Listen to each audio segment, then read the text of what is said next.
My name is Amy McInnes. This is The Art of Plenty, a video podcast where I share with you my stories, my experiences, my knowledge, so that you can turn those situations into crafting the life that it is that you want to live and the life that you were meant to live. I am a registered clinical counselor. I am a mother of 5. I am an entrepreneur. And I am an extremely competitive person. And today we are going to dive into that desire to win. And we're going to consider whether or not wanting to win and winning is worth it.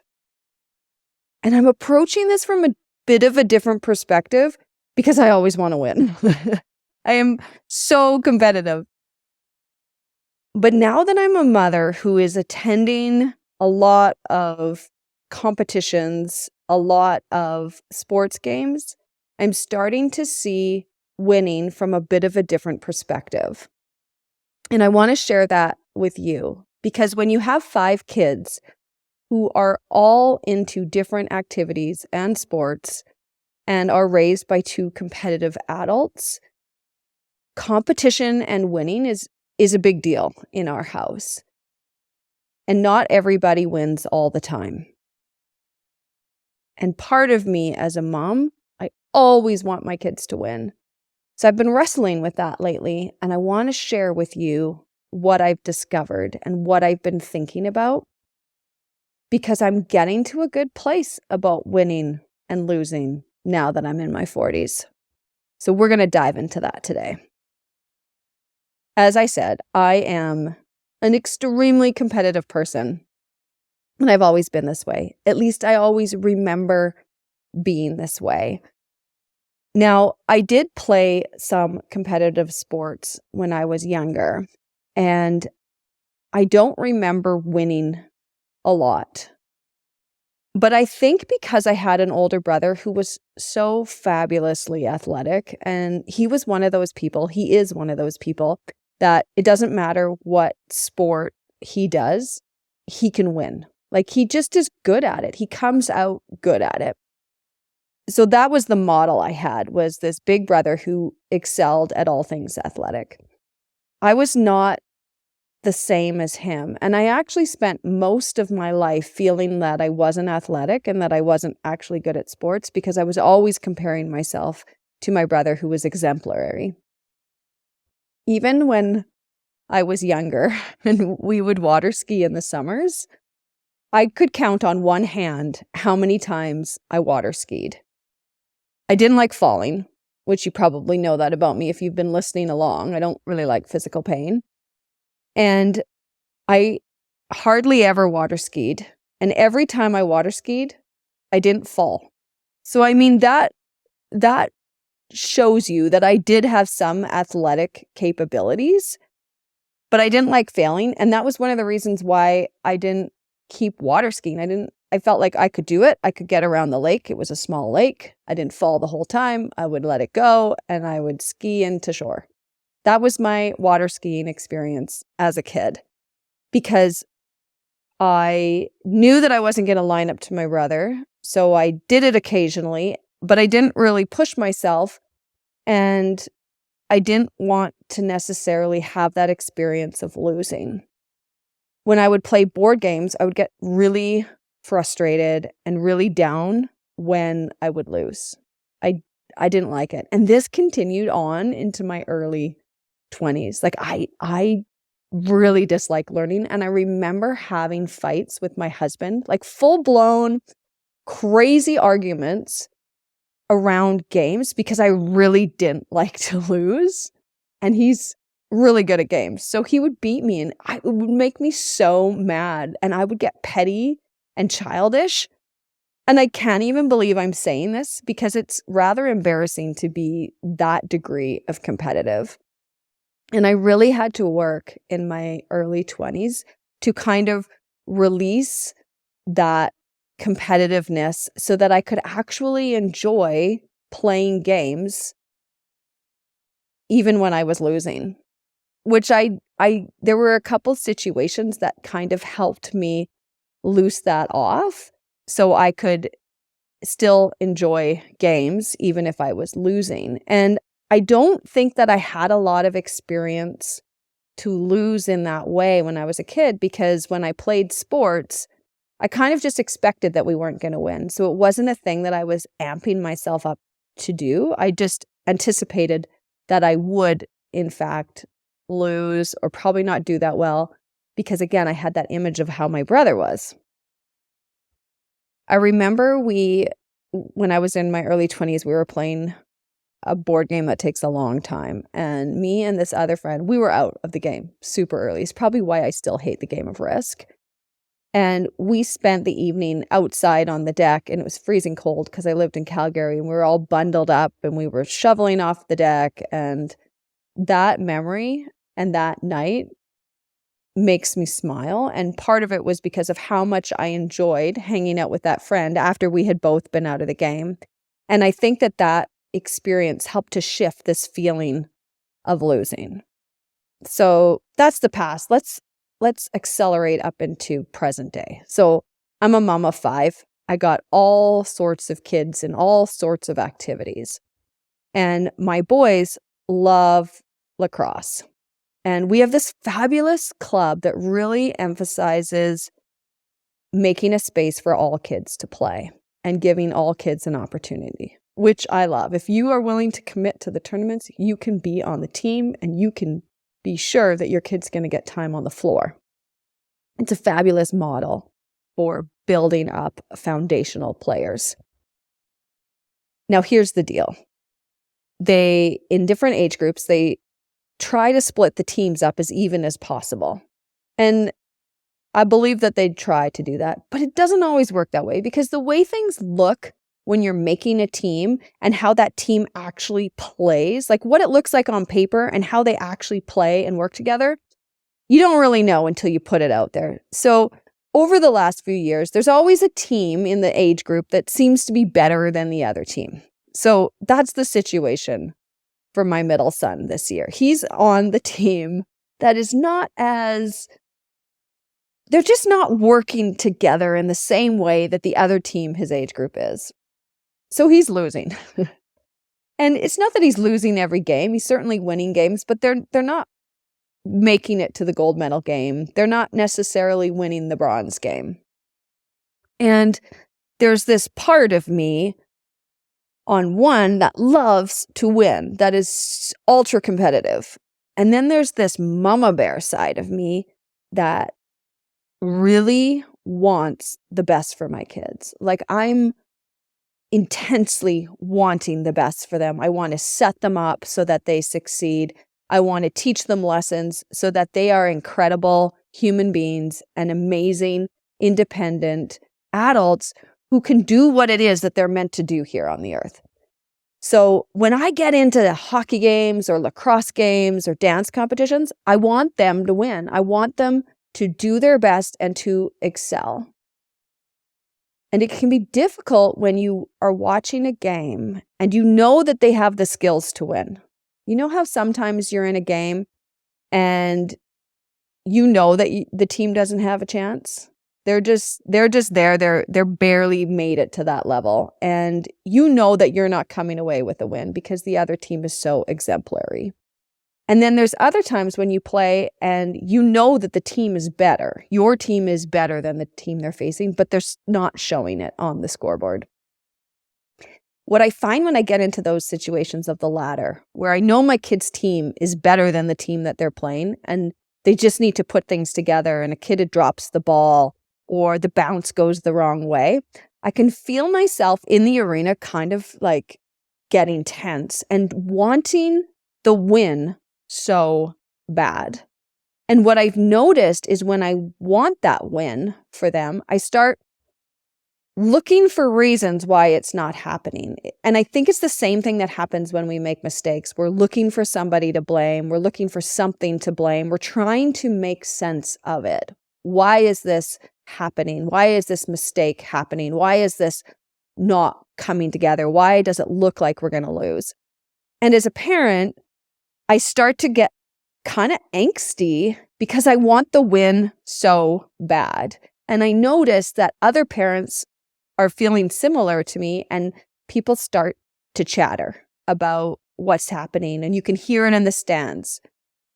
There's sighs, there's annoyances, there's, oh, they dropped the ball, and I mean, these people are like me. Like, we love our kids, we love the team sport, we love what is happening, but it's hard not to get sucked into this feeling of disappointment and angst. You just want your kid to win because you want the best for them, and you know how they feel when they win.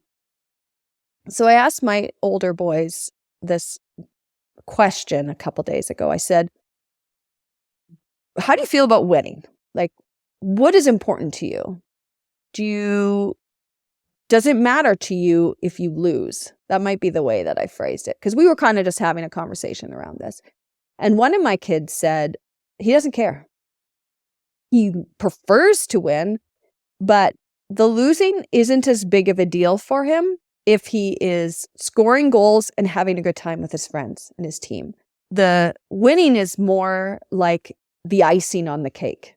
It's not the cake itself. The cake itself is getting to play and getting to grow and having fun and doing some cool shots and setting up a player for an assist. It's all of that excitement and that love of the game that really matters to him. Now, the other kid, he said, yeah, he doesn't want to lose. He loves to win. So there's two things that I've been taking away from the lacrosse arena lately. The first piece that I've been taking away is that when all of that angst starts happening in the parents around, it seems like there is an impact on the game, or if not on that game directly, on the team and on the players as a whole. And I think what's happening is people are speaking things out loud that's coming from this desire to see their kid succeed, this desire to see their kid do well. And then they get chatting, they get talking because they're frustrated or they're disappointed or they don't think it should be like that. And I am a firm believer that our words have power, that our words have influence. And my mom always described words as clouds that can hang over people. And I'm starting to see that a bit I'm starting to recognize that. I think I've always been aware of that within teams, that when teams start losing a lot, that build up, that cloud starts to get more ominous and more dark. And there's more people that are contributing to it by the things we say and the way that we're feeling for the team, because we want them to win. And part of me is, my question is, how do we bring that wind in to disperse that cloud, to blow that cloud out of there so that the kids can just be free to play? And the way that I'm doing that now is by looking at losing and seeing what the advantages are to my kid to lose. Because my heart, my hope for them in wanting them to win comes from this place of, I want them to succeed. I want them to do well. I want them to feel good about themselves. And what I've realized is those attributes, they experience those, or they can experience those by going through losses just as much as they can by wins. My gut on this is that losses, when handled well, have more of an ability to teach kids how to be successful than wins do. When I asked my older son, what's the advantage of a loss? He said, I know when I lose that I can think back to things. What could I have done different? Was there something that I could have changed to have a different outcome? And he goes through this whole process of thinking about the game and thinking about his contribution, and he sees it as a learning opportunity for a way that he can get better. When he wins, he doesn't play that through his mind. He doesn't think about those things. So as an older kid, he's finding that these losses are more rewarding for learning things.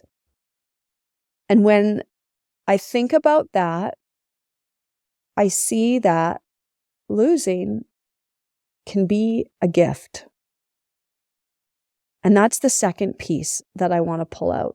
So the first piece is these words are creating things over the kids. And I don't want to see my kids play underneath that dark cloud. And if we can think differently about a loss, what will the change be to our kids and to their experience when they're playing sports? I think that competitive sports can be a gift for kids. The opportunity to play on a team, to win together, to lose together, it builds up character. Because we're not just building or creating lacrosse players or hockey players or dancers. We're creating individuals who have an ability to recognize that when they fail, which happens all the time in sports, it's not the end. That there's a new thing coming. There's another step. There's another day. There's another game to play. And it's through that experience of failing and getting back up and trying another way and trying something new that people become the people that they need to be. People that are willing to put themselves out there, that are willing to experiment and be creative. And those are the kind of humans that I want to raise. So I'm trying to release this angst when I'm sitting in a game and my kid is losing. I'm trying to release that angst and that change that desire that I have. Because I was realizing this week, if I actually thought about it, if I had full control, I wouldn't want my kid to win every time.